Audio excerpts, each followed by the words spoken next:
Welcome to Orioles on the Verge. This is Zach Spedden, joined as always by Nick Stevens. Our co-host Bob Phelan is out again this week. We hope to have him back on here next week. But in the meantime, Nick and I have a lot to break down.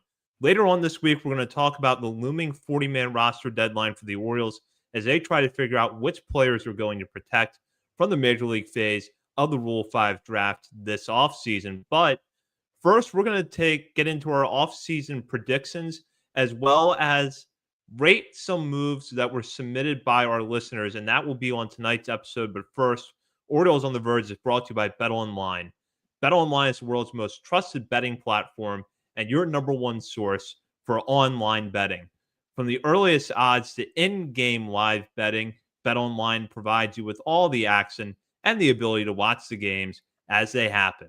With the largest selection of odds on everything from football, NBA, and college basketball, NHL to UFC and MMA. Head to BetOnline today. Get on the action with America's most trusted site for online wagering. BetOnline, the game starts here. Now, we are a couple of weeks into the offseason, and we've had the Orioles make some smaller moves, some of which Nick and I broke down last week, but still a lot of big moves to happen yet in free agency as well as the trade deadline. And Nick, as we look over the predictions we're going to read off tonight, as well as the prompts that we've gotten from our listeners, it's clear that with new ownership in place, the expectations are a lot different this offseason in Birdland. Yeah, we did that mailbag episode, 2 weeks ago, and that was just kind of like, flying off the cuff there, not really kind of diving into anything. I know I hadn't really looked at anything, and you just kind of assume like this free agent class, not that very deep, blah, blah, blah. I don't know. But then when you really dive in and start to think about this, and I like you said, the optimism and hope of new ownership, big spending, you saw what this team did at the trade deadline last year. That was inspiring to me, trading away the number of prospects that they did to help improve the Major League roster. I just feel like the options truly are limitless this offseason. And it's like weird because I was thinking about this earlier today. We're only like 3 months away or so from our 5th anniversary of doing the show. This is probably the first offseason where we can get on here and be like, what's your bold prediction for the Orioles this offseason? And it's not like, I don't know, let's get frisky and sign Nathan Eovaldi. Like, I want to sign Nathan Eovaldi, but like that's just kind of like that's a secondary move now for the Orioles. So it's fun to sit there and think about, but it's also kind of frustrating when I know for me when I'm trying to sit down and like actually organize some thoughts to these questions and everything, and who I'd like the Orioles to go after. But it's freeing to kind of look at the entire list, look at the entire league, and be like, who do we want? We can go get them. And it's a real possibility that they could get that person. So it's kind of cool. And let's start with, I think, the biggest question facing the Orioles, certainly one of the biggest questions facing the Orioles this offseason, which is Corbin Burnes. He is currently a free agent. Are the Orioles going to bring him back? That will be our first prompt here. And Nick, what do you think? I've seen a lot of predictions of him going to the Mets.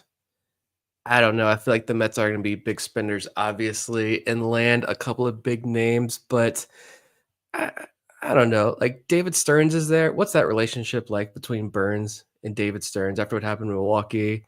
I don't know. Are they good? Was Stearns heavily involved there, and there's still some animosity? I don't know. I don't think it's going to be the Mets, though. I think it's boring to say the Dodgers. Honestly, I'm going to start off this one. I hate starting this off with, the Orioles podcast says he's going to come back to the Orioles. But let's test it. Let's see if ownership puts their money where their mouth is. I'm going to start this off by saying Corbin Burnes is an Oriole in 2025.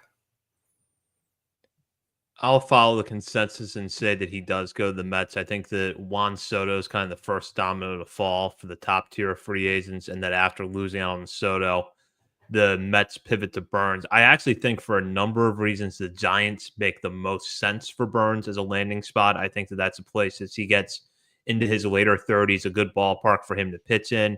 an organization that has some success with veteran pitchers, but the Mets feel closer than the Giants do to the point where they could sign Burns and be a World Series favorite. And I don't see the Giants in that position. No. What about Santander? Where does Santander play on opening day 2025? I've had a lot of back and forth about this. I have made the case for the Orioles to keep Santander. And if you've not listened to that show yet, go back to the episode that Bob, Nick, and I did towards the end of the Orioles season. Here are our thoughts on that.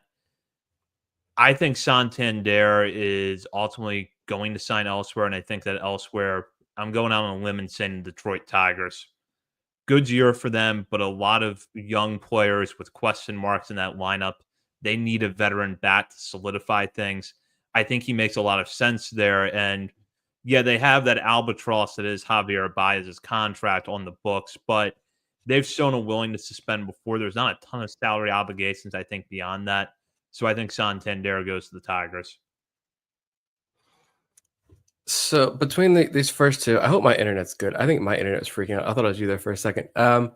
I'm feeling less and less optimistic about Santander returning to Baltimore. I'm actually, between the two, I feel more optimistic about Burns returning than I do Santander at this point.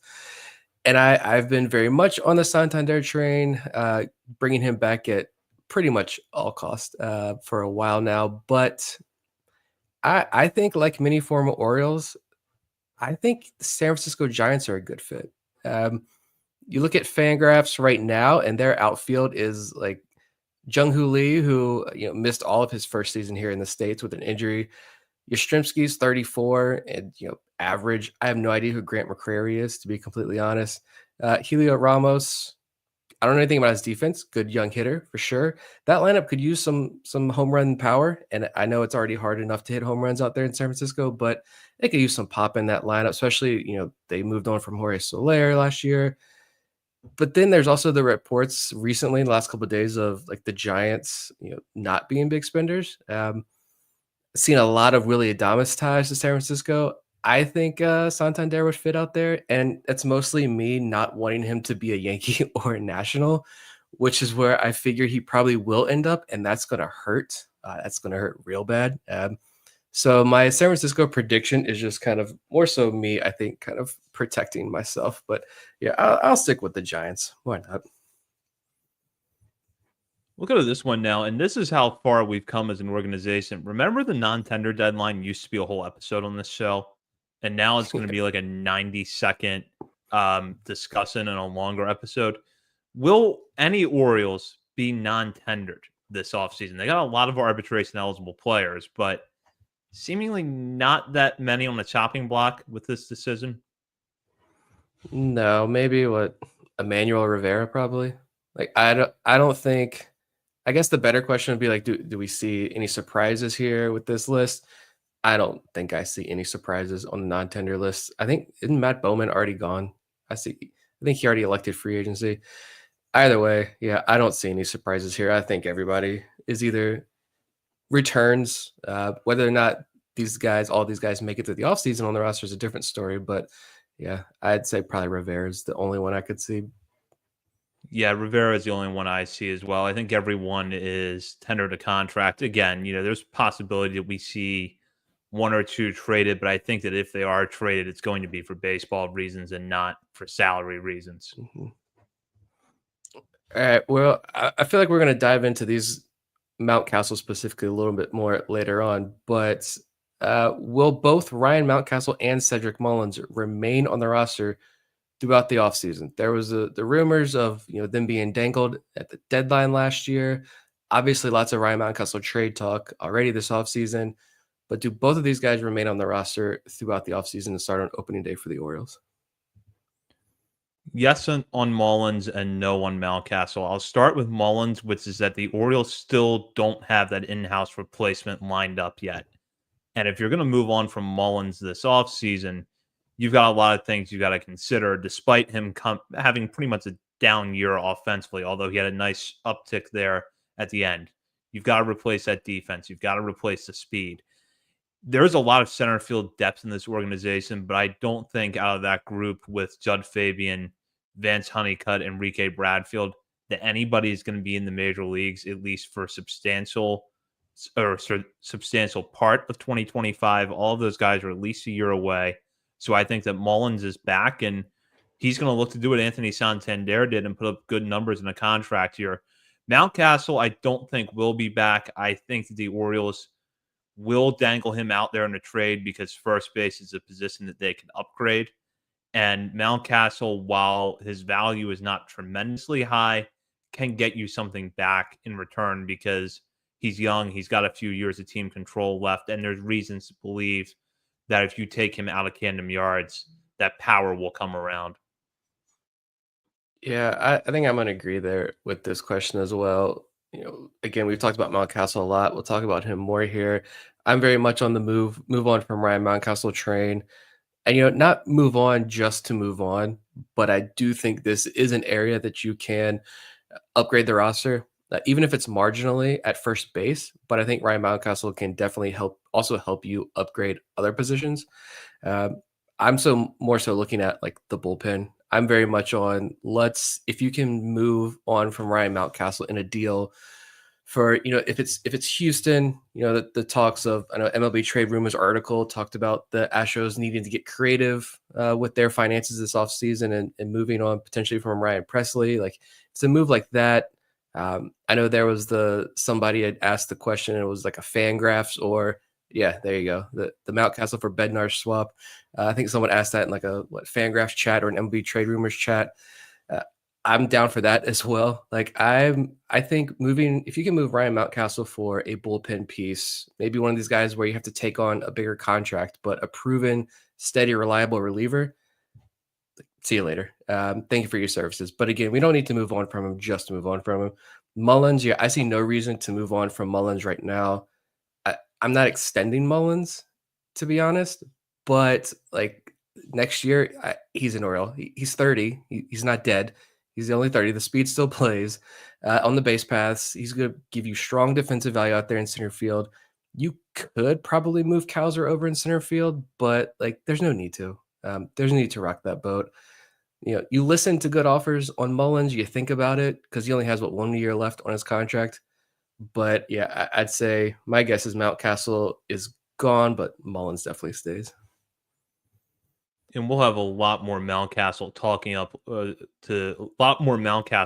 later on in this episode. So we're not finished with that subject just yet. But I'm going to go with something else on the roster now, which is who will the Orioles acquire or re-sign to be their backup catcher? I'm still going to bet it's McCann, and I wouldn't hate it. We talked about that recently.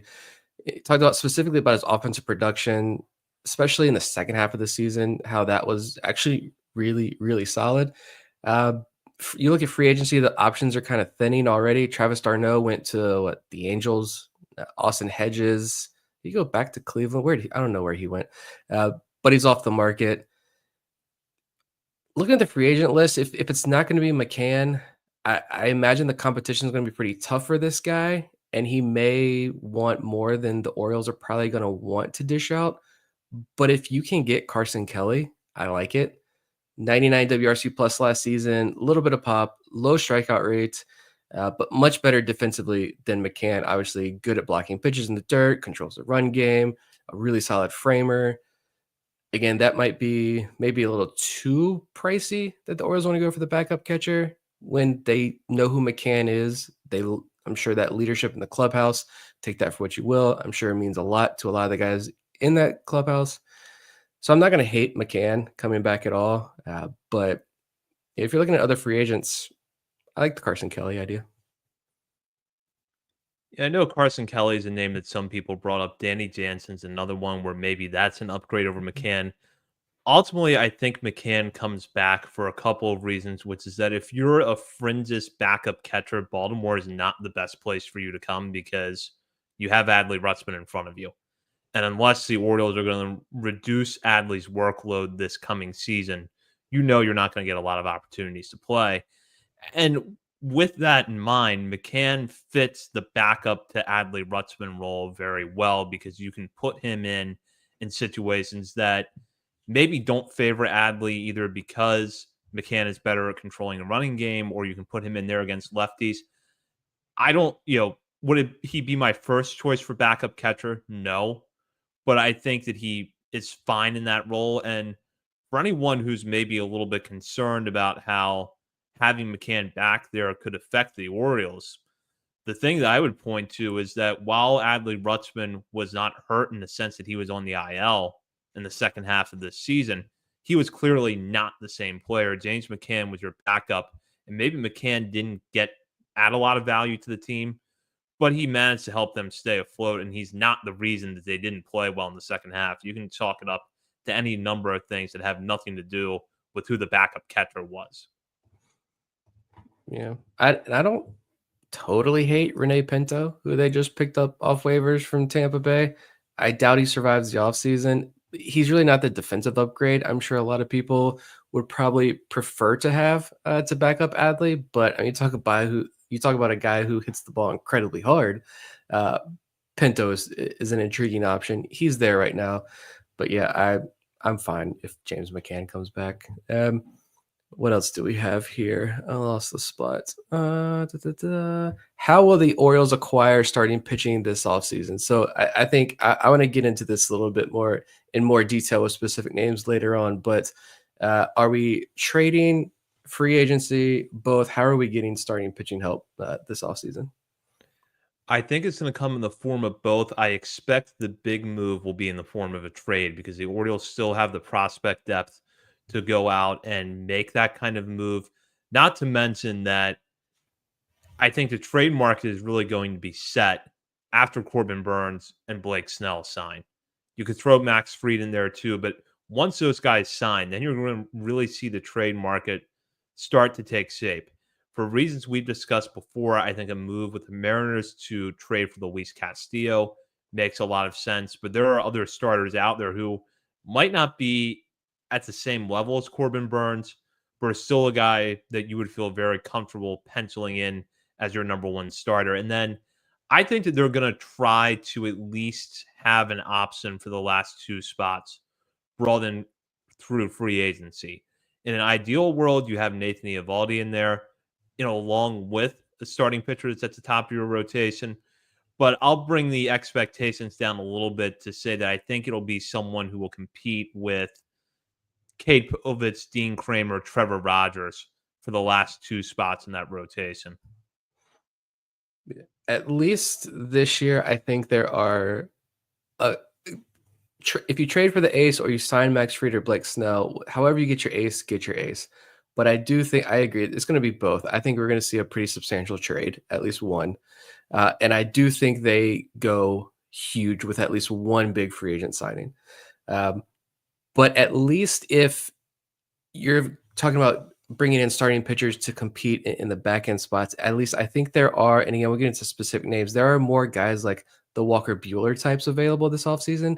I think there are still some super intriguing arms like him who fit that mold, who have what I think is some pretty high upside. They're risky, but they have some pretty high upside that at least this year we're not like, oh great, we're scraping the bottom of the barrel for guys to bring in to be the 4 or 5 starter.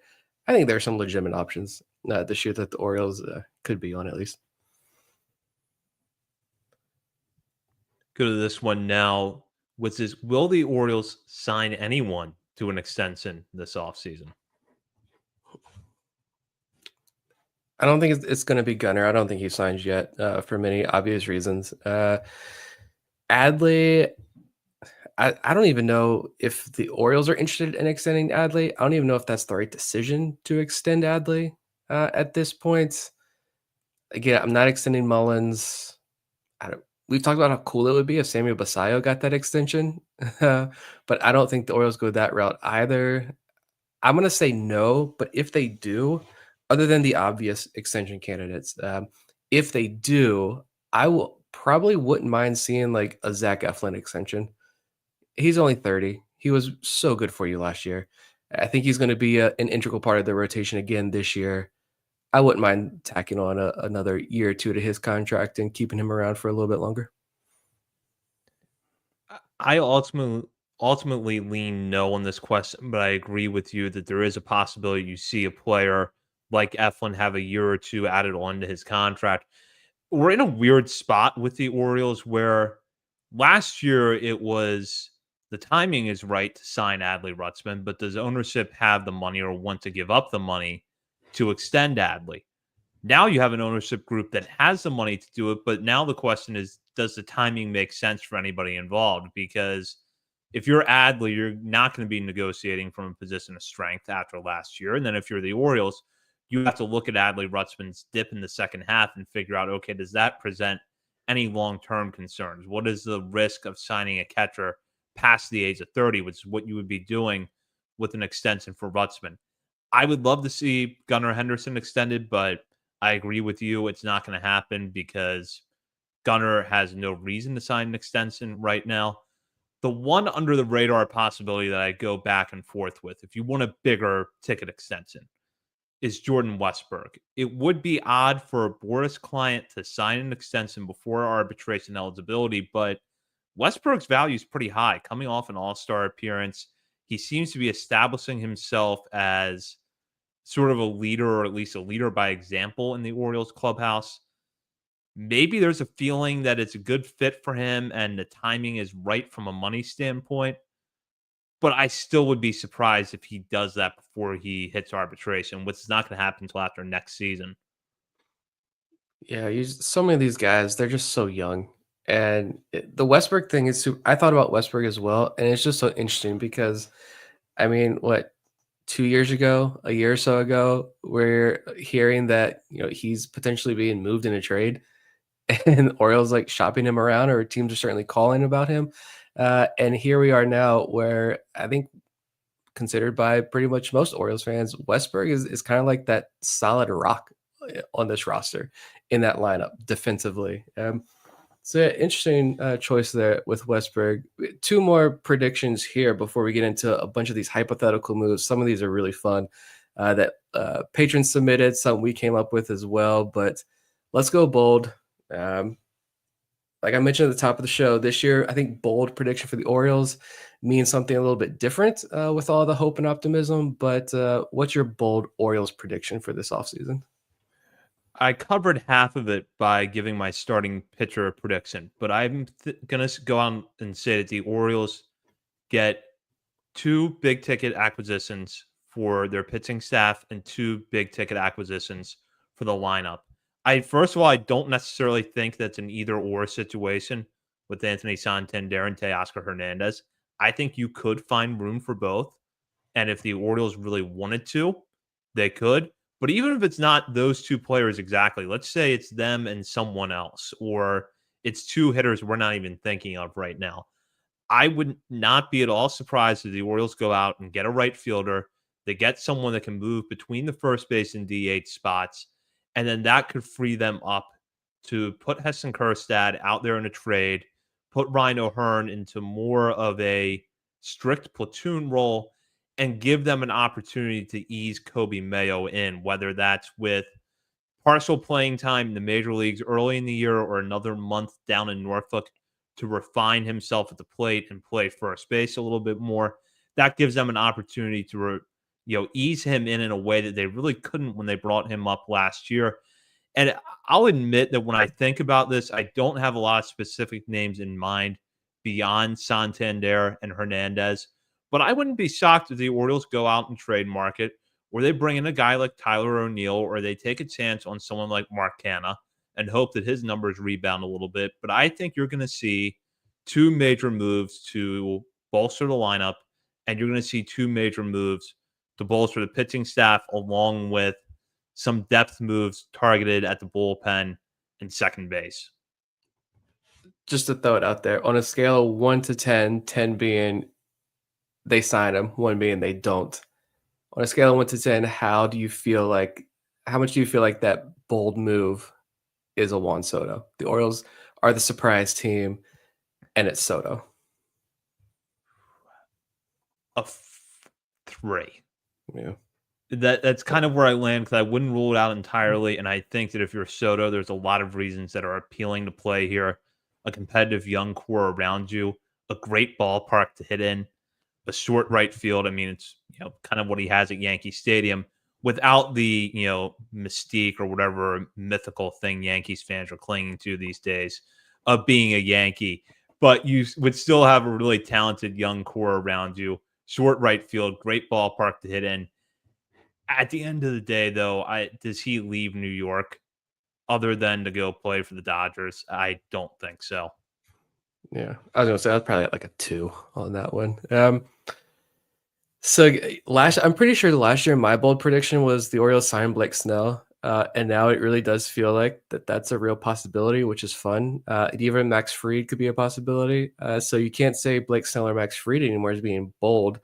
I don't know how bold this is, but I'm gonna say that I'll say Framber Valdez is a Baltimore Oriole to begin the season. You know, the Orioles were there. Michael Elias was there. Kobe Perez was there. Eve Rosenbaum was there in the Houston's international department for a period there. I think they might have been, I think Eve specifically might have been a year or two after they signed Framber, but he was in the organization. So if they are fans of Framber, I don't see why they wouldn't be, but if they're fans of his, um, I think he could be a potential target. He's a lefty who already does a great job of keeping the ball on the ground. He's got 2 years of control left. Not a free agent until after 2026. I think there were some elbow issues this year. Who didn't have elbow or shoulder issues last year? But he still logged 170 innings with a sub-3 ERA. The issue is if I'm Houston, I don't see why they would move Fromber or Kyle Tucker. I've seen some things about that. I don't see why you move any of those big ticket items you have when you're in the same division as the Angels and the A's and even the Mariners. I don't think the Mariners have a very fun offseason. I don't know. Just listening to a lot of Mariners content, I think they're squarely setting themselves up for a pretty disappointing offseason. And it already sounds like they're going to be kind of frugal financially, even though I don't think they really need to be. Either way, we're not a Mariners podcast. If I'm Houston, I have a hard time seeing them move some of those big ticket items until at least the deadline, kind of see where the season takes them, because I think they could fairly easily win the West. But maybe they could also, if they're trying to shed salary, I don't know what Framber's salary is or how much that would help, but they could also say, hey, we have a potential trade here with the Orioles where we're able to move Framber, acquire some major league pieces, and still remain competitive in this division, get into the playoffs and see what happens, while also looking ahead to the future in a win-win situation. But yeah, I would not mind having Framber as the one of the top flight starters here in Baltimore. I would really like that. I'll throw this out there real quick before I go to the next prediction. You get one of these two lefties who were with the Astros at the end of last year, Framber Valdez and a trader, Yusei Kikuchi, free agency. Hmm. Who are you taking? That's a tough one because I have some stuff on Kikuchi that I jotted down here that I really want Kikuchi in free agency. Considering the fact that you would have to trade for Framber, who has 2 years of control left, and the fact that Kikuchi is a free agent right now, I'd say Kikuchi. Yeah, that's kind of where I lean to, but I would be happy with either one. What is your bold league-wide prediction? So the other 29 teams, what is your bold prediction of what's going to happen this offseason? Let's see. I don't know. I kept looking at Detroit. I think last year I said like the White Sox win the offseason. That was dumb. But I'm gonna stick in the Central and I want to say Detroit. Again, I don't know how bold this is either after that late season run, getting into the playoffs, even though like everything had to go right for Detroit and everything had to go wrong for like the rest of the league. And it all did. It was a uh perfect storm for the Tigers get into the postseason there. But I don't know. I feel like they ride that momentum and have a massive offseason. Like you lock down one of your stars. Um, they got a lot of young, really good talent on that roster. That's not Spencer Torkelson. They still got a lot of really awesome young pieces on that roster. They lock one of those guys down at least, and they go out and they land one of the big fish. They land a Pete Alonso, or they land a Christian Walker, or maybe they don't go after a Burns, Snell, or Fried, that top tier, but they get out here quickly in the next couple of days or couple of weeks and maybe even set the market with one of those second tier guys that's led by that Kikuchi, Pavetta, Evaldi tier. I don't know. I could see the Tigers maybe trying to get out in front of Kansas City and establish themselves as, you know, the clear cut favorites in the Central going into next year. That's a good one. I hedge with this one a little bit because I don't know exactly what their payroll situation is, but I think the Reds are going to have a really busy offseason. I don't think they brought in Terry Francona to stand pat with the current roster that they have, which is better than what their record last year suggested. I think that they had a little bit of bad luck with some injuries and maybe underperformed compared to expectations, but there's a lot of young talent there. And despite the fact that they play in one of the most hitter friendly ballparks in baseball, arguably the most hitter friendly, they've done a good job of bringing pitchers in over the years and having them have success. You look at Sonny Gray being one example that was pretty recent. So I think that they could go out and get at least a second tier starter, have that guy pitch well, and make some other moves to really solidify this roster. So maybe they don't get, they're not going to go sign Juan Soto. Maybe they'll go get Corbin Burns.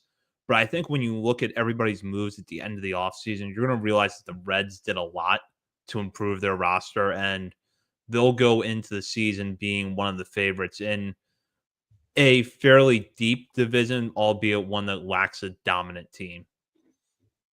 I like it. They were destroyed by injuries last year. They also have a very young, fun lineup, and that pitching staff. I mean, they continue to draft the high ceiling arms. You got your Hunter Greens, Nick Lodolo's back healthy. They've hit the draft hard. Rhett Lauder came up in the big leagues his first year as a pro and was successful in that first stint.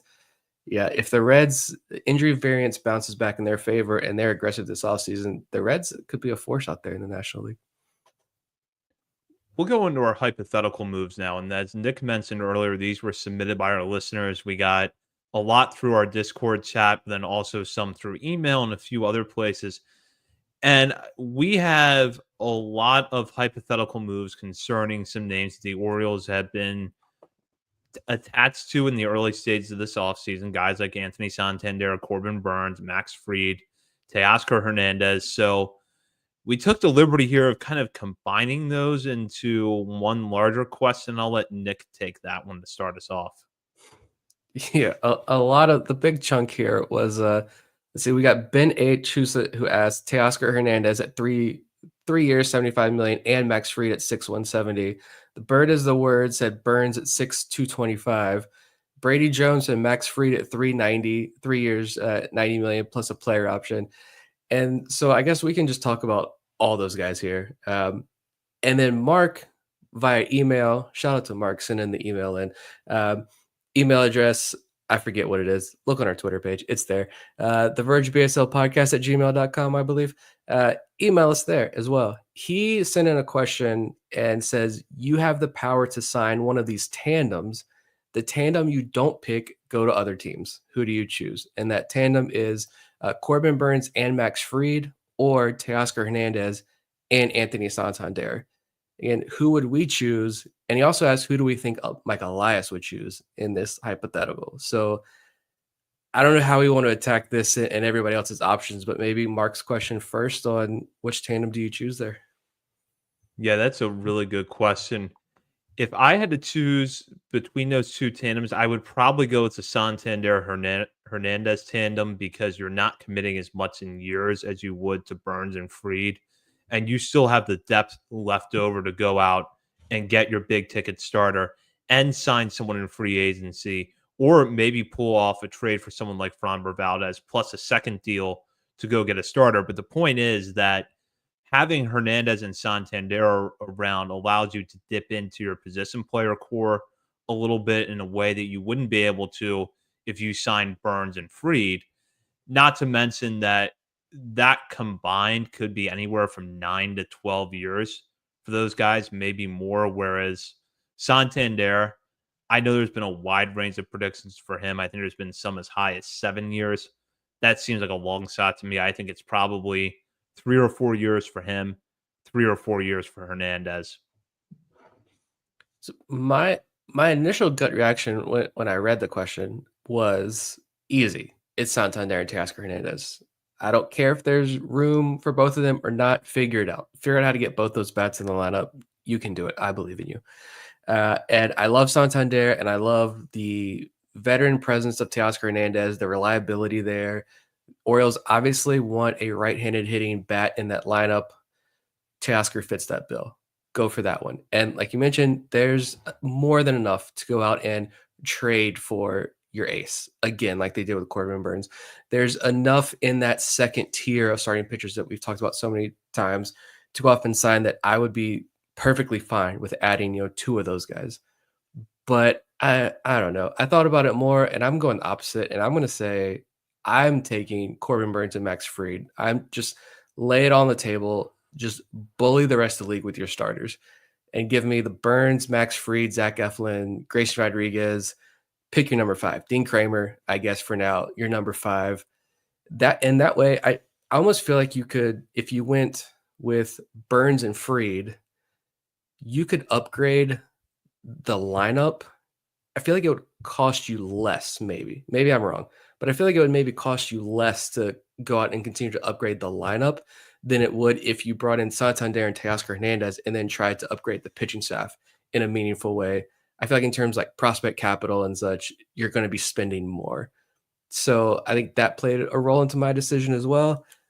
I don't know, but yeah, I'm going with the 2 pitchers, but I love pitching. I love pitchers duels. So I'm more inclined to go the pitcher route with those 2 guys. But who do we think Mike Elias would choose in that scenario? I think he would choose the hitters. I go back and forth on that one, but I think he would choose the hitters. Yeah, no doubt. But I don't. So what do we want to do with the rest of these? I guess maybe. I don't know, so let's. Right. Oh, go ahead. I was just looking how to attack the rest of this. I don't like Teoscar Hernandez, the 3 for 75, and Max Fried. Obviously, yeah, I don't think we're going to say no to Teoscar Hernandez and Max Fried coming in. We're not going to say no to Corbin Burns, and we're certainly not going to say, even if it's just Max Fried, to Brady Jones's scenario there. What I was kind of thinking about is like, is it Teoscar Hernandez, or how would let's say Santander is gone in this scenario? Do you want Teoscar Hernandez for one of these deals that was proposed, or is there someone else you're looking to fill that void out in right field, or are you sliding Heston Kjerstad into that spot? I'm going with Hernandez, and I know that John Mioli brought up a good point in the banner this week that when you look at Hernandez's walk rate, you're not looking at a player that's substantially different from Santander, and I think a lot of the same concerns about how Santander is going to hold up over the length of a 3 or 4 year deal apply to Hernandez. But to me, when I look at Hernandez, I just feel, and maybe it's because I've seen Santander day in and day out for the last several years, but it seems like you don't get those peaks and valleys to the extremes that you do with Santander. And you look at the playoff experience that Hernandez has racked up, especially with the Dodgers this past year, and I think that that's really big. And yeah, the defense isn't great, but he can play right field at Camden Yards. There's no question about that. And I know that there are a lot of concerns about how his bat would play at Camden Yards, and his numbers in Seattle 2 seasons ago weren't great. But Seattle's a really tough place to hit, and when you dig a little bit deeper into that quote-unquote down year, you realize it really wasn't that bad, and he rebounded from it pretty nicely this past year. So if Santander is gone, Hernandez for me is the top target. I'm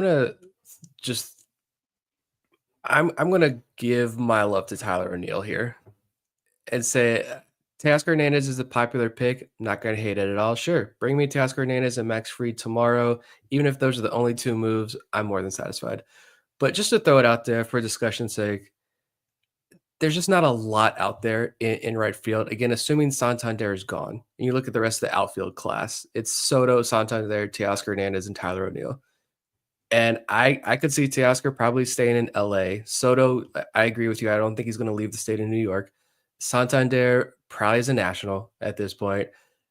I think Tyler O'Neill's that last big ticket. Like I think Jurickson Profar is going to make some team massively regret signing him. I'm not interested at all in Alex Verdugo. If you are an Orioles fan who wants Alex Verdugo, we need to think about that a little bit more. Like Jesse Winker, like if you think what he did for the Mets in the playoff run and with the Nationals before that, if it's for real, maybe it is. But again, that's a left-handed bat. I just don't see anything else.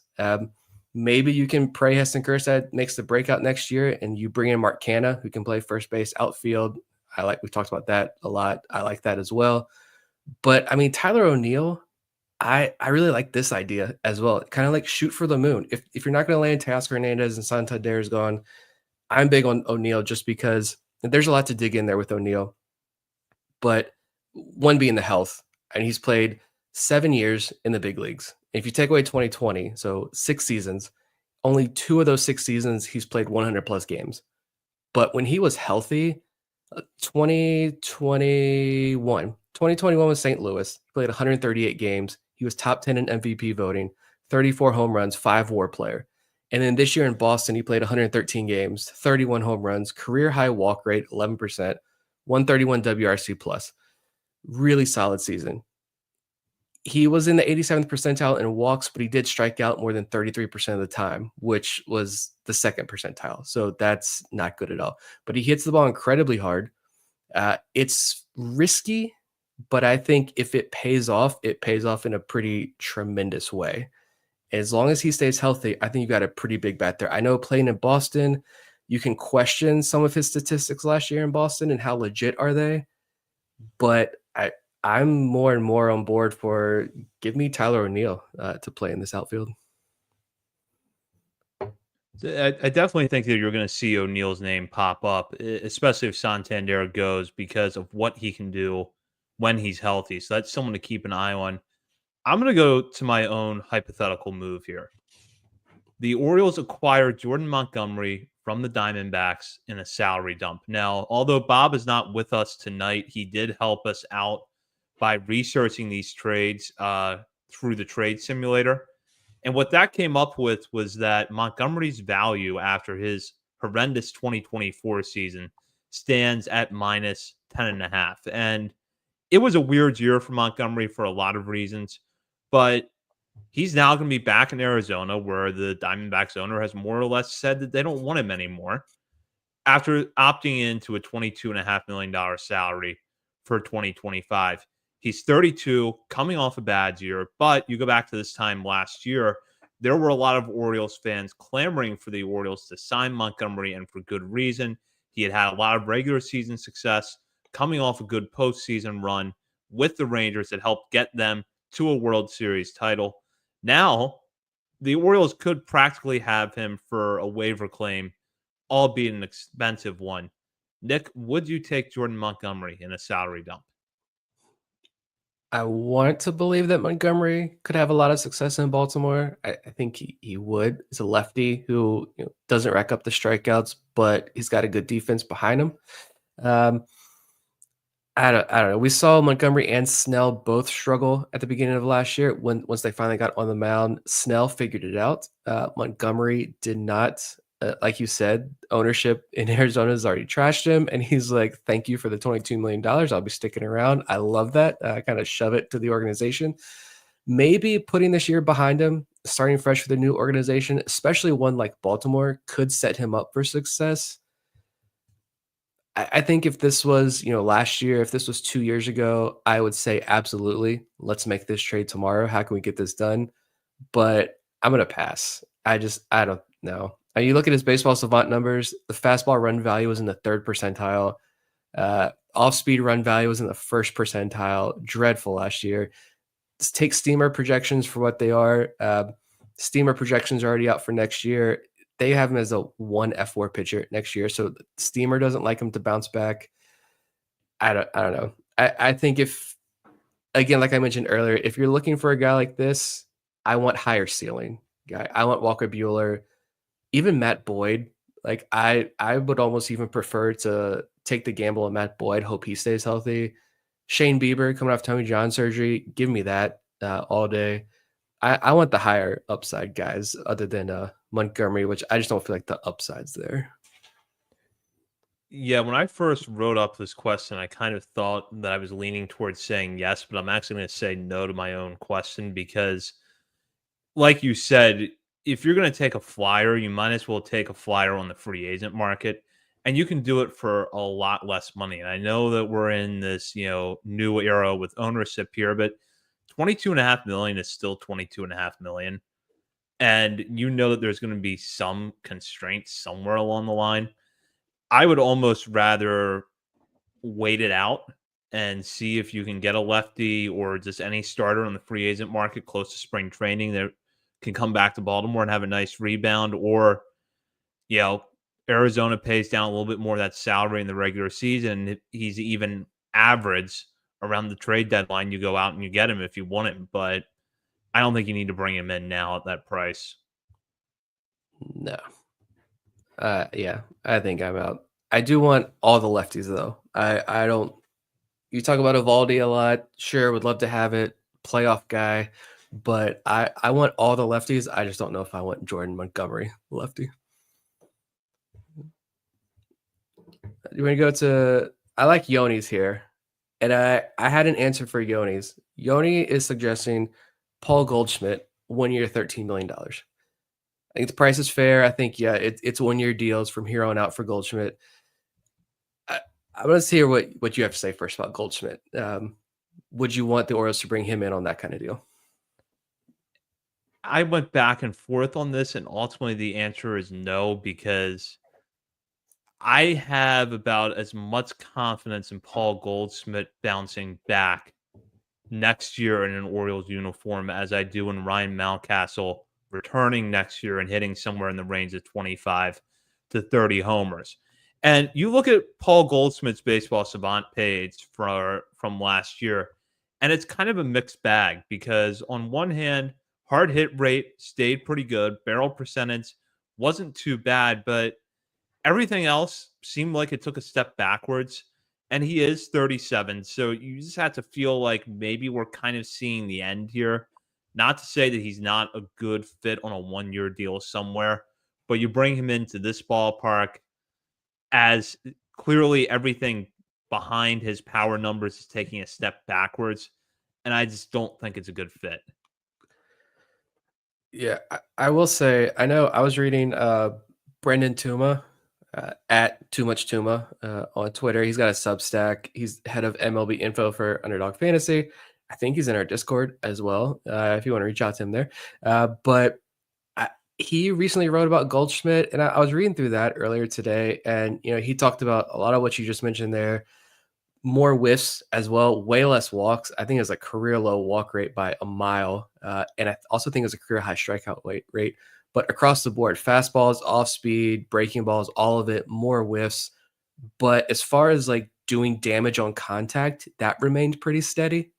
And so he was making maybe less contact, but when he was making that contact, it's still good contact. And he's also, like you said, 37 years old, doesn't have the fastest sprint speed in the world as a 37-year-old first baseman, but he also still had double-digit stolen bases this year. He's a smart base stealer. I also agree that I'm not buying a huge bounce back for him, but my thought was instantly no, because the point you made exactly was my point, in that this is the whole, we don't need to move Ryan Mountcastle just to move him. If you're gonna move Ryan Mountcastle because you want to bring in Christian Walker or somebody, absolutely.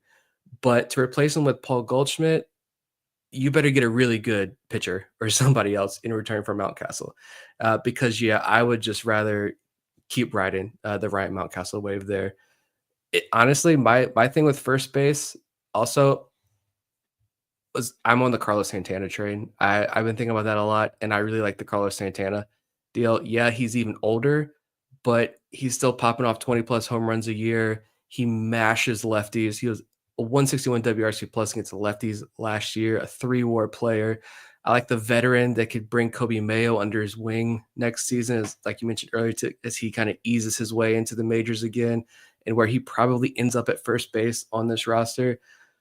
But yeah, if Carlos Santana goes elsewhere and Ryan Mountcastle is moved and you're left without a first baseman and Paul Goldschmidt's there, fine. But yeah, I think unless I think there are some better options out there than Goldschmidt, just because I don't think he's gonna. I'm not buying into a potential bounce back either with him. The bird is a word submitted a lot of interesting moves here, and I'll just start with this one. Juan Soto, 14 years, $650 million. You would do that, right? Yeah, but yeah, I don't think he's coming to Baltimore. I think it's like a 5% chance at best, but I'm giving him whatever the hell he wants if he is going to come to Baltimore. Pete Alonso, 5 years, 130 million.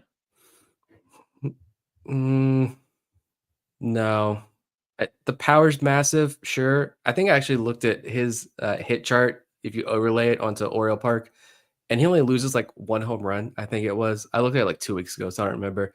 The power is very real, but and this is first baseman who's not very good defensively, has no speed, doesn't walk much, doesn't really get on base. Meh, that's for somebody else, I think. Yeah, I'd rather have Kristen Walker for probably Mm. less than that. Heston Kjerstad plus prospects for Garrett Crochet. Now, here's where Bob's research comes in again using the trade simulator. Kjerstad, Dylan Beavers, Chase McDermott for Crochet actually is pretty much an even trade. So let's use that as our starting point. Heston Kjerstad, Dylan Beavers, and Chase McDermott for Garrett Crochet. Would you do that trade? I'm driving him to Chicago myself. Yeah, absolutely. Yeah, you bring in Tasker Hernandez, bring in Tyler O'Neill. There are the right field options you can bring in to replace Santander and Heston Kjerstad. If Kjerstad's moved in deal Beavers, I like him. I love the work that he's done, specifically offensively, as he's gone up the ladder.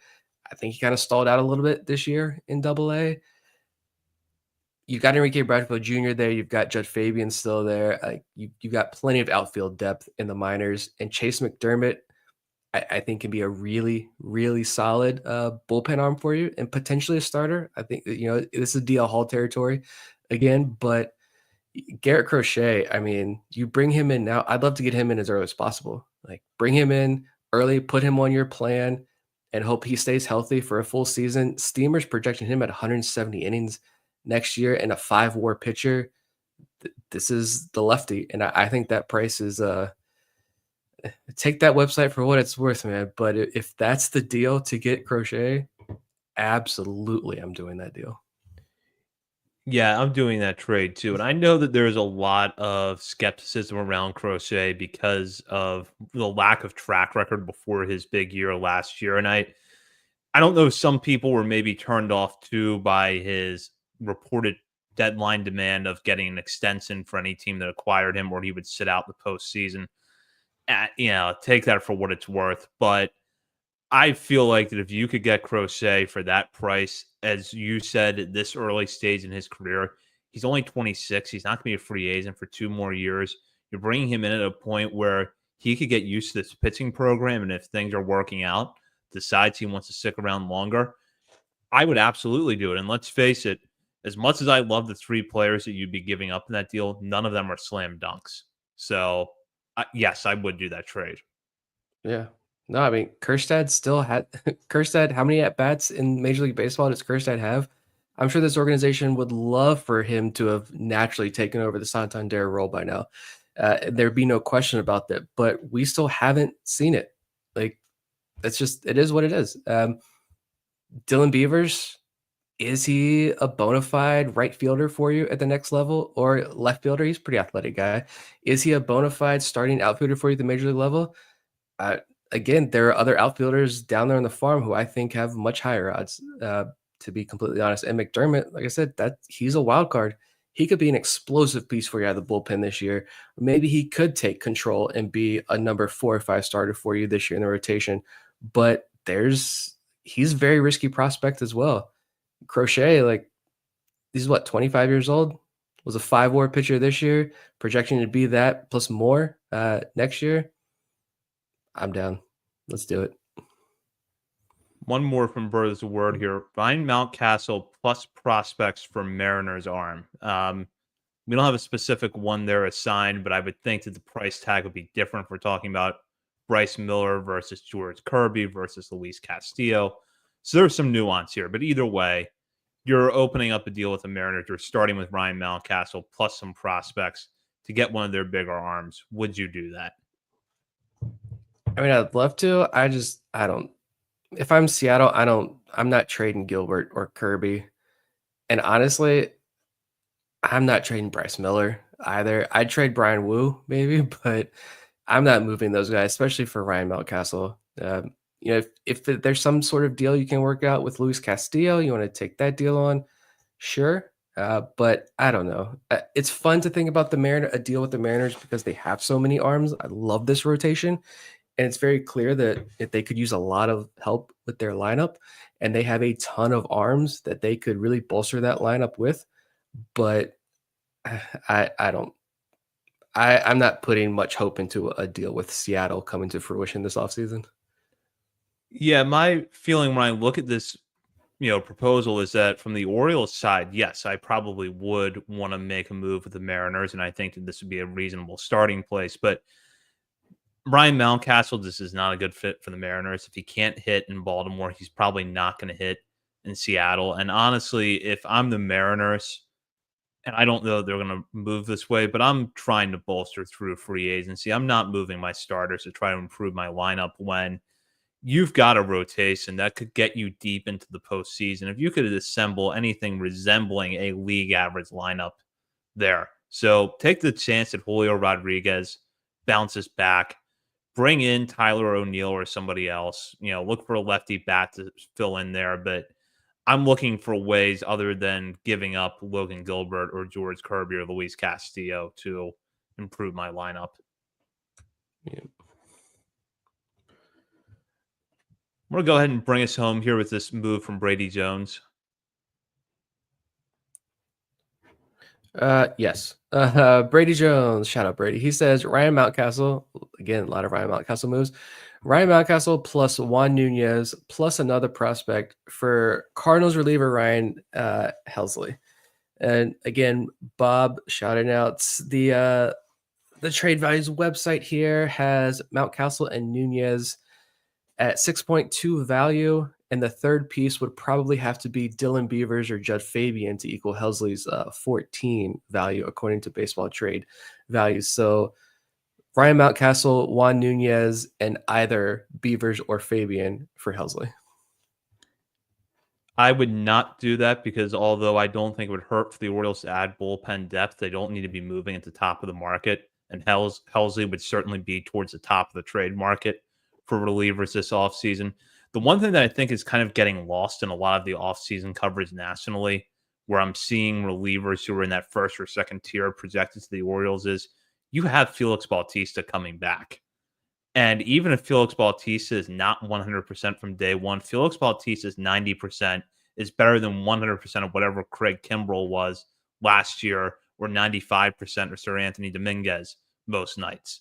So I would rather find a waiver claim or two or bring along Colin Selby, see if you can develop him, get a solid seventh, eighth inning guy who can maybe step up and do more for you if Bautista isn't ready to go on day one. But I just don't think that the Orioles need to be in this tier of the market to improve their bullpen. Yeah, I don't hate the deal. I do agree with your points there. I don't hate it. My thing is though, the inclusion of Juan Nunez. I thought I was hoping it wasn't Tommy John surgery, and apparently it wasn't. It was a shoulder issue, but he pretty much didn't pitch at all this year. I think he had 30 innings or so, and then they shut him down. He never came back. So from the Cardinals' perspective, I don't know. Do you trust that Juan Nunez is healthy? But I will say, the inclusion of Juan Nunez in this deal, I think is smart. The idea is certainly smart because Nunez, I don't know if we talk about him enough. He might arguably have some of the best stuff in this organization. If you want to tell me he's a top 10 prospect in this organization, I wouldn't fight back at all. I don't know if I agree, but I do think he is one of the more slept on pitching prospects in the system. Yeah, he's on the smaller side. Yeah, he walks a lot of guys, more guys than he should, but he's still a young arm. He's also, as we're going to talk about in a moment, Rule 5 eligible. And so I think he's on that He's on that list of guys who probably is potentially traded because unless he's going to take some massive jump forward in 2025 and be ready to go in 2026 in the big leagues, I think he's a guy that is probably a Trey McGo type situation next year. Although you're probably going to get more for Juan Nunez than you did Trey McGo. But yeah, I like the trade idea. But yeah, I don't know if St. Louis does this. If I'm the Orioles, maybe. But yeah, no, I think I'll pass on this one as well. Well, a lot of thought-provoking moves there from our listeners. Thank you for submitting those, and keep an eye out throughout the off season. We will be having mailbag episodes, and we certainly welcome listener questions, not just for those, but for any of our episodes, including from our live viewers. That does it for this episode. We will be back later this week, though, with a look at the looming Rule 5 deadline, which is next week. We're going to discuss who the Orioles will and won't protect with a 40-man roster spot as that date approaches. You're not going to want to miss that. In the meantime, you can check us out on our many social media channels. And for right now, I don't think that includes Blue Sky.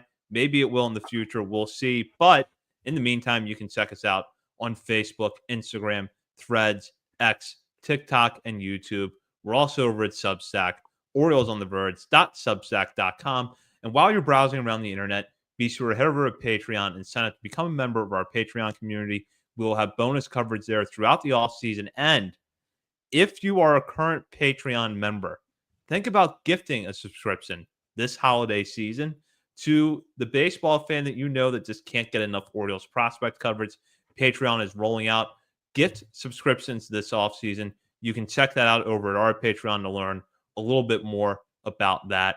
For Bob Phelan and Nick Stevens, this is Zach Sped. You've been listening to Orioles on the Verge, presented by Bet Online and part of the Believe Podcast Network. And for those of you watching live, don't go anywhere just yet. We are going to be talking Rule 5, and I know from the comments that Vivek is watching tonight. So, Vivek, don't go anywhere just yet because we've got your favorite topic of the offseason here coming up in a moment. I forgot to work in my Yusei Kikuchi spiel. Oh, well. We'll have time this offseason. Nobody make any moves until next week, and we get Bob back on, and we can talk more offseason proposals. We definitely will. Welcome to Orioles on the Verge. This is Zach Spedden, joined as always by Nick Stevens. Our co-host Bob Phelan is out for this episode. We hope to have him back next week. But we have a lot to discuss on tonight's episode as the Orioles will have to make some big decisions next week about who to protect from the Rule 5 draft with a 40-man roster spot.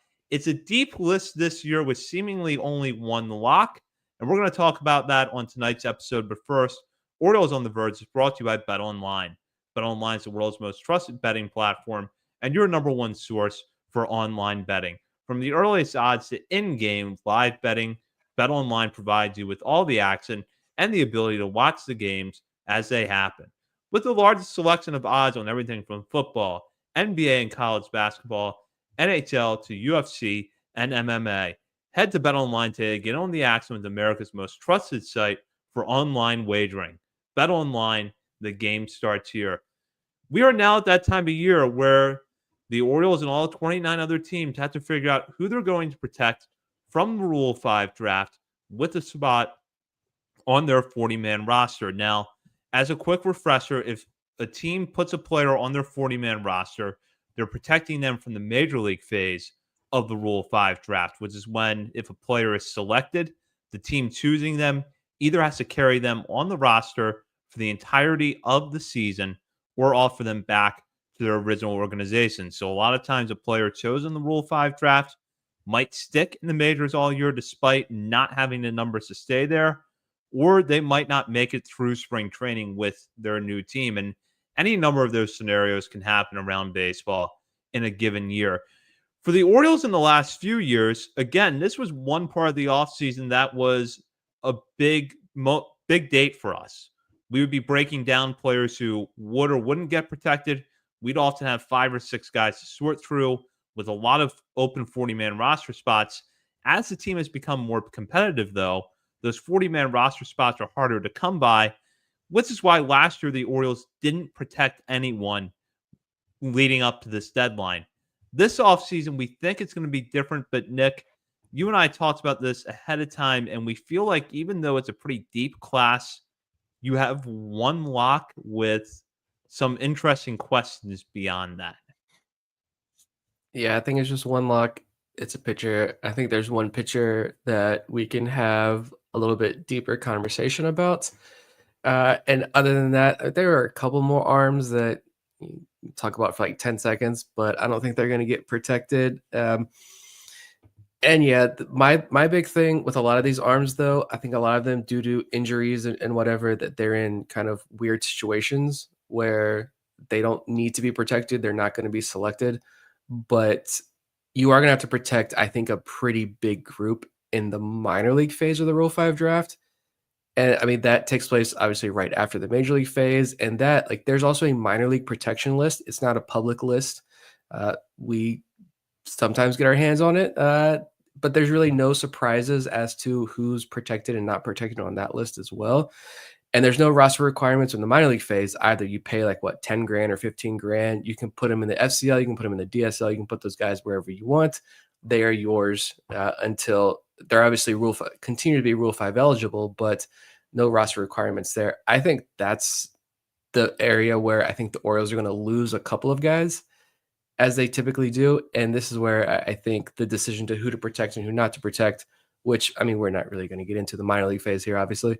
But I think that's where the deeper conversations are going to take place. But yeah, I mean, even if we just look at the hitters first, I don't know how you wanted to go in that direction, but like you look at the list of hitters, I got absolutely nothing in that direction. Yeah, I think that's actually a good place to start because we should acknowledge up front that this is a pitcher heavy class. And there are some players that provide good organizational depth that are on the list this year. So I'm looking at TT Bowens. Noel Berth Romero has been a guy the Orioles have kind of plugged around different spots. This time last year, we were debating whether or not Hudson Haskin would be protected. I think we're kind of past that point now. But again, that's solid AAA outfield depth. The one guy that I think might have made an interesting case for himself could have been Reed Trimble. But injuries have just taken their toll on him to this point in his career. And even that brief, what was it, maybe a month or two this past season, where it looks like, all right, Reed Trimble's now establishing himself. He gets up to Bowie, barely in Bowie, back on the IL, ends up missing the rest of the season. So there's this, when it comes to the hitters in this group, the Orioles already made that decision. They added Kobe Mayo with a 40-man roster in the season. That was really it out of the position players that you would risk losing to other teams. Yeah, it's Maverick Hanley, who you probably maybe protect in the minor league phase, but Maverick Hanley, Connor Pavoloni, TT Bowens, I think is like a minor league priority protector. Be your everyday first baseman down there in Norfolk. Shane Fontana, Noel Berth Romero. I don't think they were protected last year in the minor league phase and didn't get picked. Colin Burns, Luis Valdez, Anthony Servideo, Hudson Haskin, you mentioned Trimble. John Rhodes, I think, is an unfortunate story there. We talked about Elio Prado as well. That's the hitters. I guess there's no one. Again, if maybe on the minor league side, I try to protect for sure TT Bowens, maybe Servideo. He's good AAA defensive depth down there in Norfolk. Reed Trimble, I think you protect as well on the minor league side. He's not going to get picked in the major league side, and maybe just hope that. I thought he played a lot more than he did last year, but I looked earlier this morning and yeah, it was only like 40 or 50 games this year. Did get promoted to Bowie, but I think immediately it was like a hamstring issue in Bowie. Maybe you hope you don't protect him. He's obviously not going to get picked. He stays healthy for the first half of the year, maybe builds up some value, and some team is super interested in him, and he can be an addition to a trade. But yeah, that's it. John Rhodes is the one that's just like it's disappointing to see his name there and to be like, yeah, he's not going to get protected, obviously. And like, do you even protect him on the minor league side and try to keep him around? I don't know if they do. Yeah, there's so much outfield depth, and he just has really not put it together yet. And it's a shame because you can see flashes of it There are times where he's hitting the ball hard. He's playing a good right field, and you can see that the pieces are there for him, but he just has not been able to really put it together and have a solid season at this point in his career. Let's go over, though, to the guy that is the lock. That's Brandon Young, the Orioles minor league pitcher of the year. Had an excellent year coming back from his second Tommy John surgery. 111 innings between Bowie and Norfolk, with the bulk of them at Norfolk. Struck out 132 batters while walking just 37. And what was impressive was that when he was promoted from Double A to Triple A, he didn't regress in a lot, or at least have a major regression in a lot of the areas that we're used to seeing pitchers struggle in when they get up to AAA, which is home runs and walks. He kind of kept those in check. And honestly, if the Orioles pitching staff had not been able to work its way through September, despite the thin resources that it had or the thin depth that it had, Young might have already been added to the 40-man roster. But I think the Orioles didn't really need to put him on. He had already thrown a lot of innings. So I think they wisely decided to shut him down. But now the time has come to put him on the 40-man, and I fully expect that that's going to happen. Yep, I think this is the one guaranteed lock. We've talked about the stuff over and over again. We've had Lance Bresdowski on the show. He highlighted his stuff on his Substack, came on here and talked about Brandon Young. The stuff can be phenomenal. There are unique characteristics about his stuff and delivery that explain why the fastball, he doesn't always have the biggest fastball velo, but it is a massive swing and miss pitch because he has some unique characteristics with that. If he's not a top 100 prospect to start 2025 season on these national lists, he's going to be right outside on the fringes of every top 100 prospect list. You talked about September and the Orioles luckily working through that, but Michael Ash name dropped Brandon Young at the end of last season as a potential option, and that he was on the radar. Michael Ash used all those phrases and keywords, the tip of the tongue talk. He did all that with Brandon Young that he always does with these prospects right before they get called up. Even though he only pitched 53 innings between 2022 and 2023 because he had his second Tommy John surgery, but he came back, the velo actually ticked up a little bit. The stuff got better. I think just his composure on the mound got better. Everything about Brandon Young took a massive leap forward. And you mentioned the 111 innings. That's a lot for a guy who really hasn't pitched a ton professionally. He was a free agent, undrafted free agent in 2020. So even had a 2020 season shortened because of the pandemic when he was at college. He's 6'6". He's got that deep pitch mix. He's 5 or 6 pitches. Fastball gets a ton of whiffs. All of his pitches get whiffs. Even coached by a former Orioles all-star closer in B.J. Ryan. B.J. Ryan was his pitching coach in college. I think this guy is going to be in competition for a rotation spot, possibly be a key contributor out of the bullpen, maybe to start the year. But I think more realistically, he probably starts the year back in Norfolk, but he's one phone call away. And I think he's a big name to watch this spring. Absolutely. Now, looking at the rest of this list, and it's a really long list, and thank you for putting it together before the show. It's a really long list, and I don't know that we're going to get through all the names, but I think generally speaking, you can look at these players in tiers. And I'm going to start with one that I think really is big in this class, which is high upside arm that seems unlikely to be chosen by another organization because of either injury or a general lack of experience.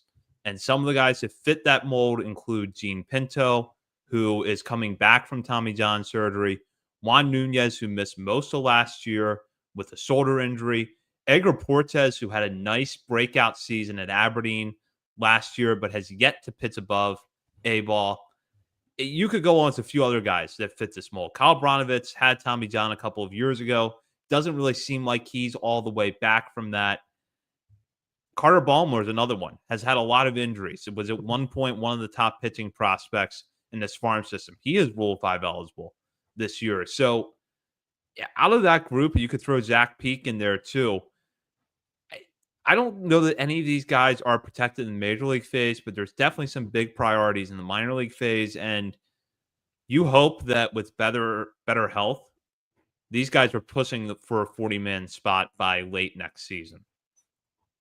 Yeah, this is where it's not an unlimited list of guys you can protect. I don't know exactly how many guys it is you can protect in the minor league phase, but it's not a ton. And so when you have this big group of arms, like you want to keep Gene Pinto in. It was Tommy John surgery. It was really unfortunate. You want him in this organization. You want Juan Nunez without a shadow of a doubt in this organization next year. You want Edgar Portes in this organization next year. Those are all guys you need to protect. Even Zach Peak is another one who I feel like I don't know, like those injuries. We're all Zach Peak fans. Zach Peak has a very loyal fan base among a small group of Orioles fans. They are small but very loyal Zach Peak fans for many good reasons. Awesome dude, great pitcher, even better person. From when we've talked to him, get to know him a little bit, but he's had a lot of major injuries. So do you risk that? Do you take a spot to protect him? Yeah, it's a lot of these like Portes. I think there was deliberate effort by the Orioles to keep guys like Portes in high A. Juan Nunez, would he have been promoted to Double A before the end of the season? Yeah, I think they kept a lot of these guys down in A ball to risk other teams are certainly not going to take Edgar Portes in the Rule 5 draft, the Major League phase, the Rule 5 draft, when he hasn't even pitched in Double A left yet. So you can keep him in the organization and you can punt that decision until the trade deadline. You can punt that decision until next year and see what he can do in 2026. But yeah, I don't see any of these guys you're going to take the gamble on and put on the 40-man roster. Yeah, I agree. And there's a lot of upside here, especially with Nunez, Portes, and Pinto.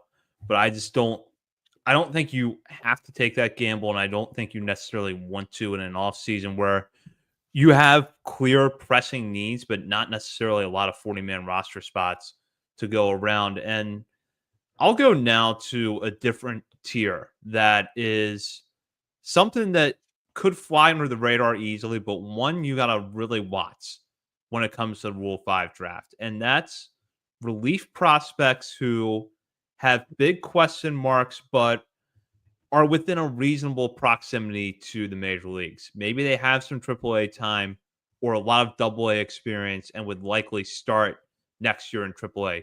Keegan Gillies, who we know has a lot of fans in the Orioles organization, and a lot of people are high on. Good stuff. He is Rule 5 eligible this year. Cade Stroud, who at points last year was one of the better pure relief prospects in this organization, but couldn't really establish a stretch of consistency after he got to Norfolk. He is Rule 5 eligible this year. Dylan Hyde, a lot of people in the organization, again, really like Dylan Hyde. He is going to be out there this year. Then you throw in some other names. Tyler Burtz, who came in a Freddie Galvis deal back in 2021.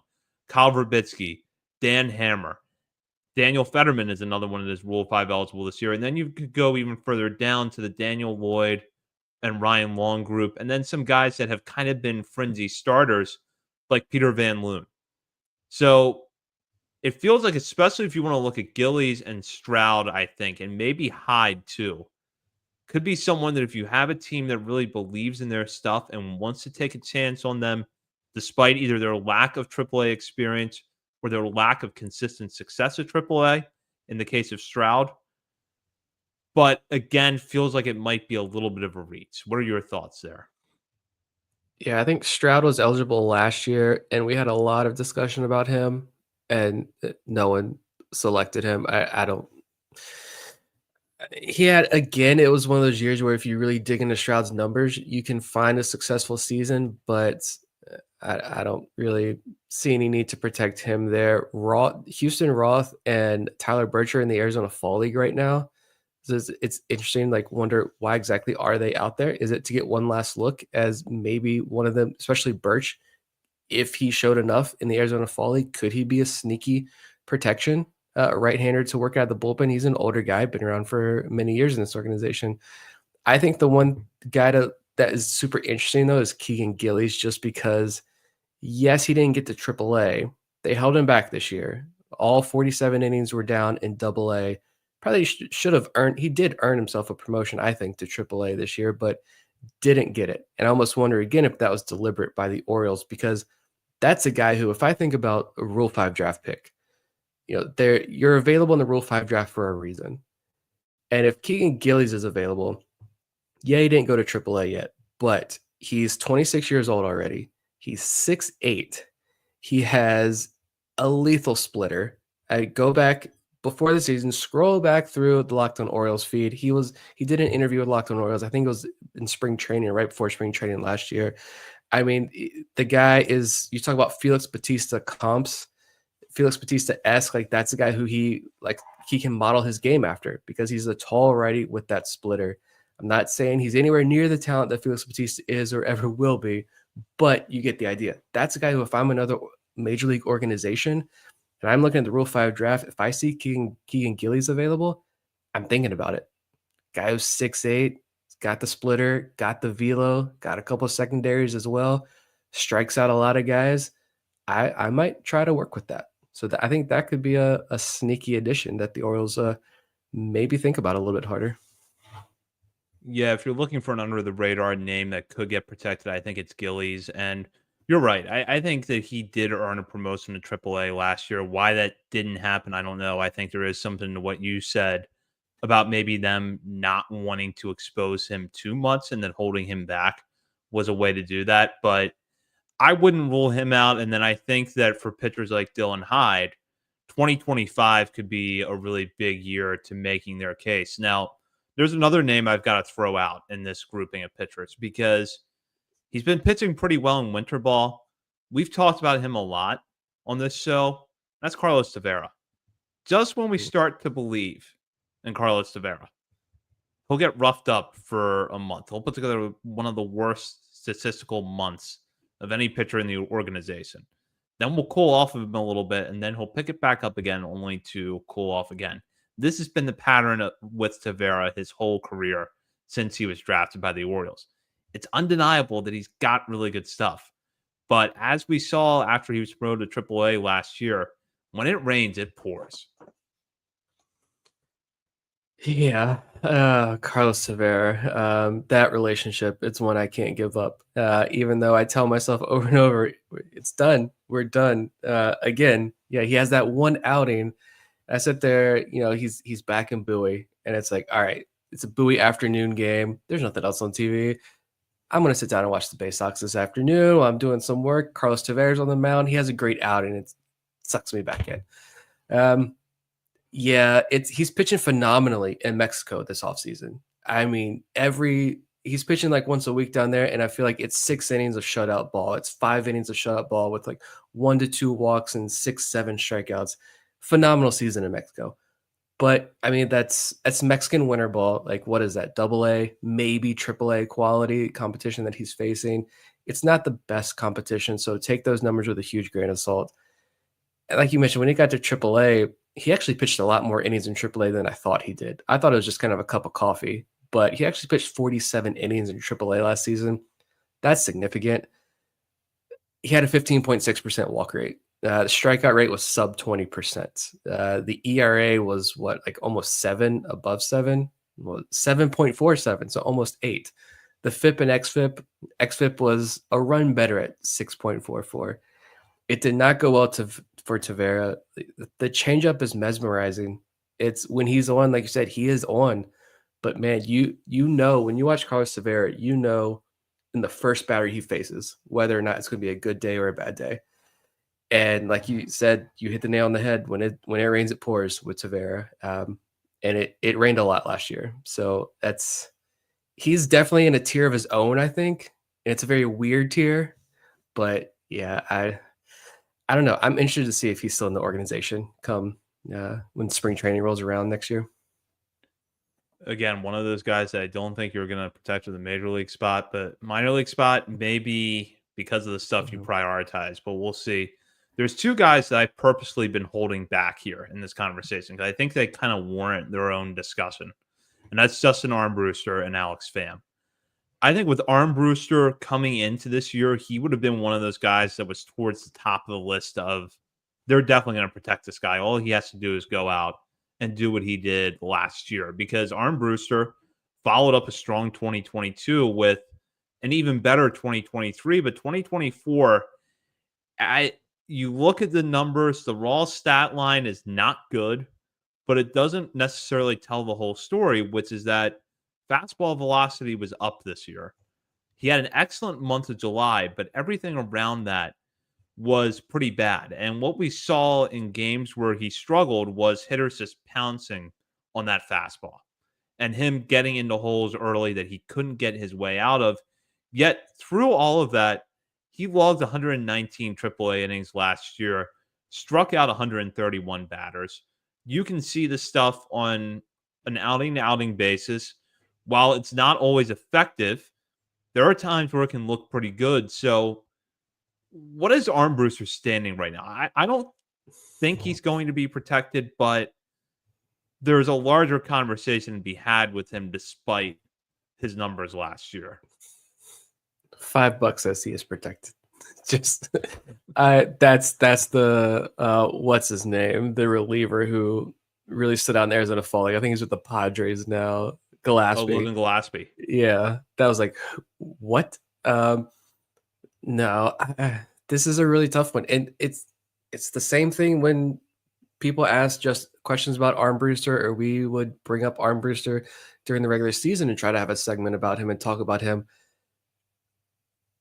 My answer's still the same. I don't know. It was just weird. I mean, this guy, yeah, we looked at the data. This is before he got to AAA, and we got our hands on some data, and it was like, man, this guy took a massive leap forward. This stuff is really good. The fastball metrics, I mean, he had some metrics that were equal to like a Grayson Rodriguez fastball. Like this, I loved looking at some of his early data when he was in, I think it was a AA when we were looking at that.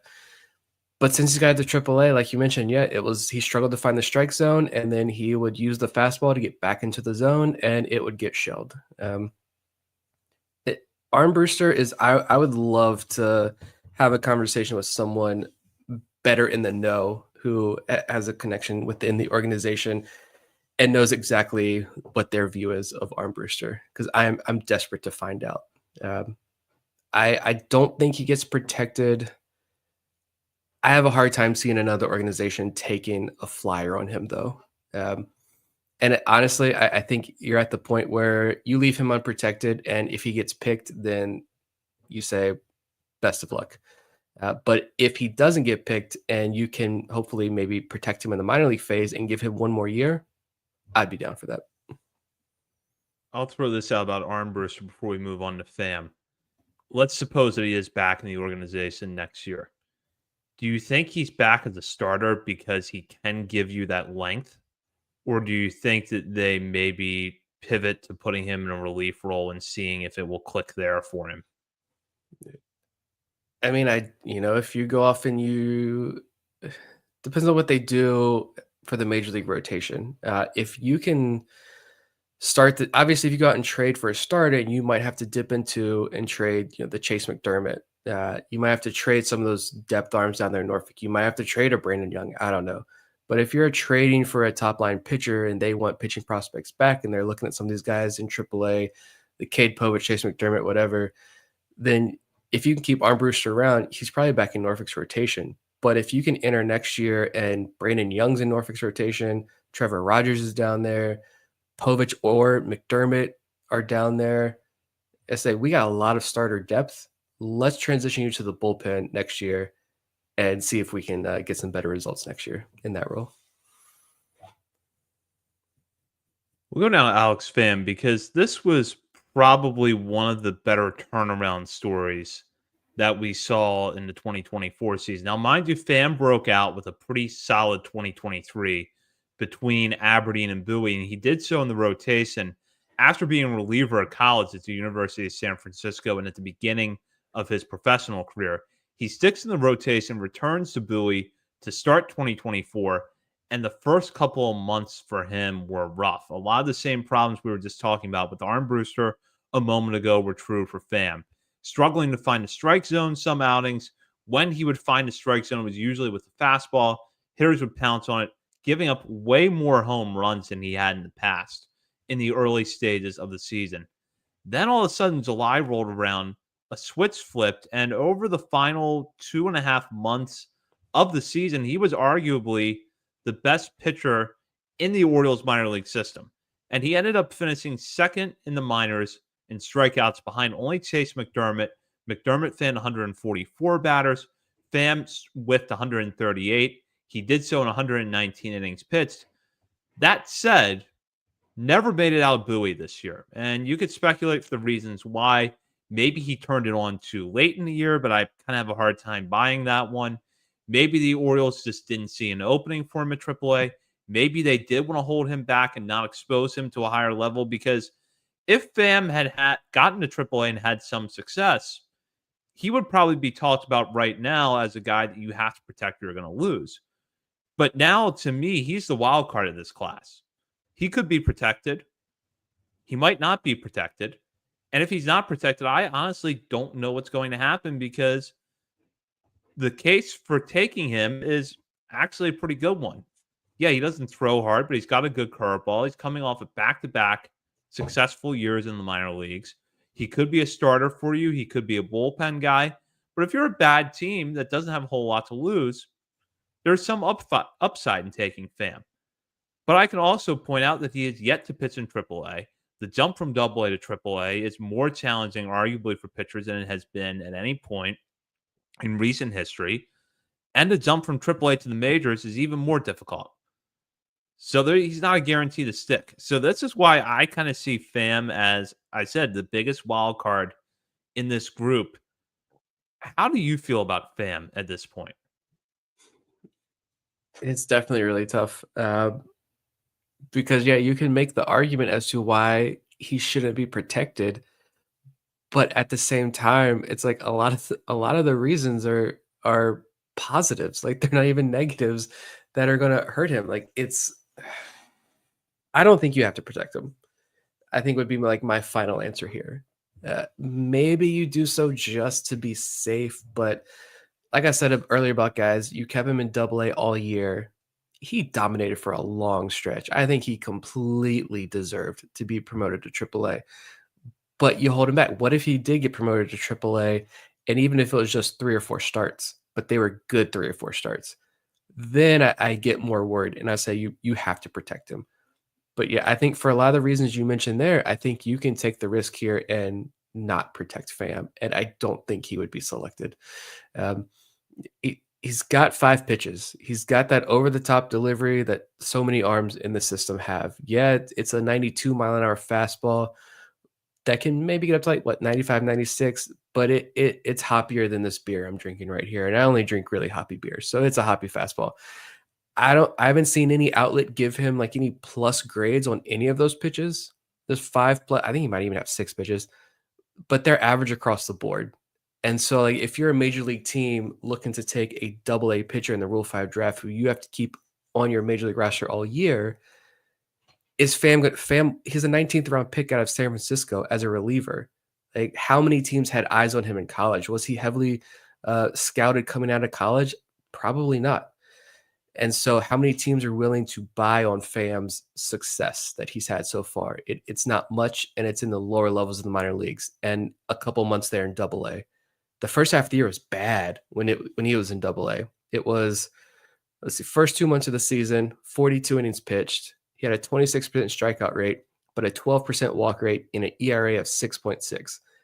And in the last 4 months of the season, 77 innings pitched, strikeout rate went up to almost 29%. The walk rate went down to 9%, and the ERA was 2.92. If you're another team, do you buy that?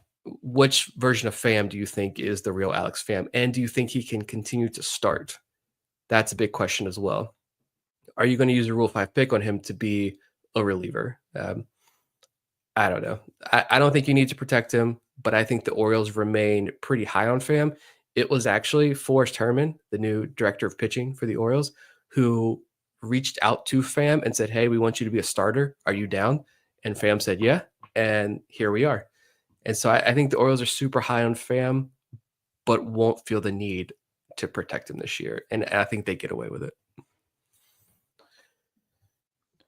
Yeah, I agree. And it's an interesting connection there to note with Forrest Herman, and that's something I think we're going to be talking about a lot this offseason, is the role that he could have in really shaping the pitching strategy for this whole organization going forward. But I just kind of took a quick look here, and it's possible that I might have missed something. But first of all, looking back at last year's Rule 5 draft, and man, it was really slow at the major league level. Not a lot of teams making selections. But from what I can tell, the only pitcher who was chosen in the major league phase that did not have at least some AAA experience was Matt Sauer, who was taken with the second pick by the Royals from the Yankees.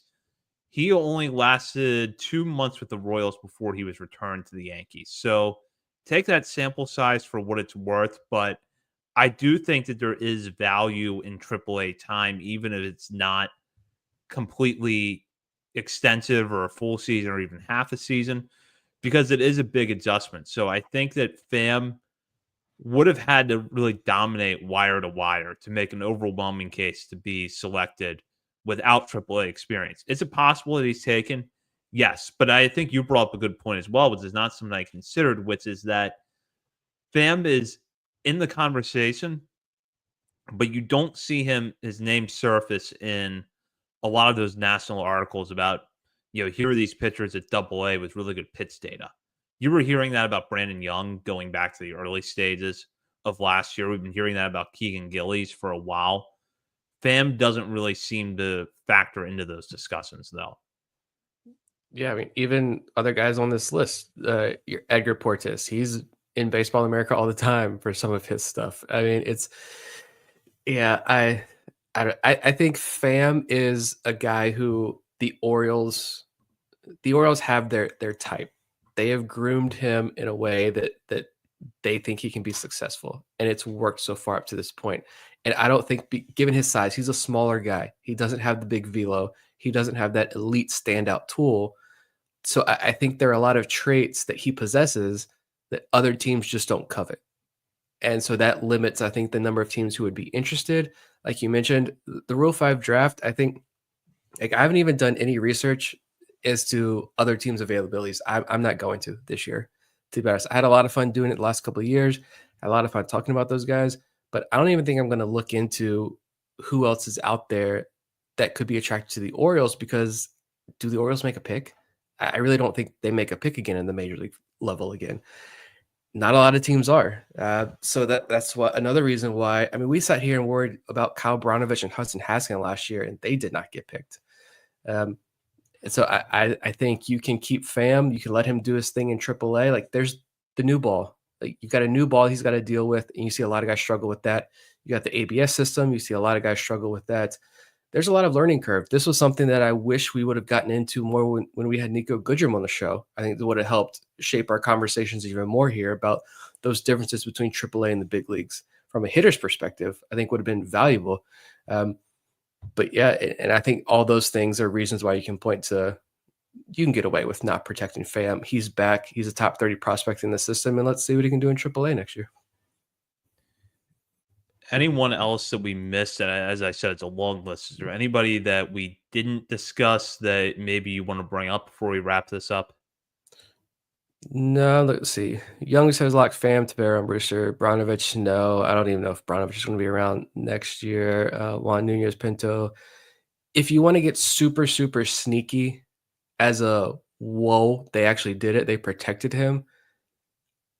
I kind of want to give that pick to Peter Van Loon.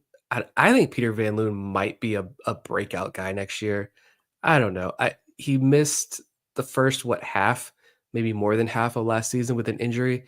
He had a stretch there where he was one of the top pitchers in the entire system. When he was out in the Arizona Fall League last year, you saw a lot of great data on Van Loon. He pitched in, was it the championship game? I think it was one of the few games that comes on the MLB Network. He lit up his Baseball Savant page in that one inning he pitched. I don't think they protect him, but Peter Van Loon could be a fun discussion down the road.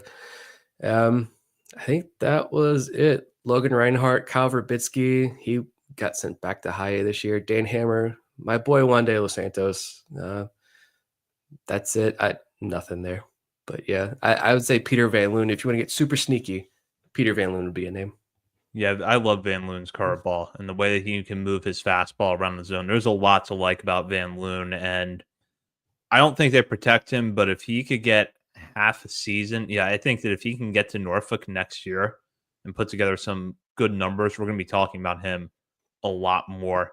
And with Yeah. that does it for our coverage this week. We will be back next week to talk a lot more Orioles offseason.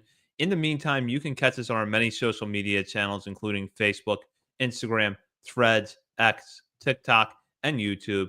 We're also over at Substack, Orioles on the Verge.substack.com. And while you're browsing around the internet, be sure to head over to Patreon and sign up to become a member today. You're going to get bonus coverage there throughout the offseason and during the regular season. In the offseason, we'll be delivering our top 50 prospects countdown. You won't want to miss that. And you've got the opportunity after you sign up to gift a membership. A new feature Patreon is rolled out in time for the holidays. So go over our Patreon and check that out today. For Bob Phelan and Nick Stevens, this is Zach Sped. You've been listening to Orioles on the Verge, presented by Bet Online and part of the Believe Podcast Network.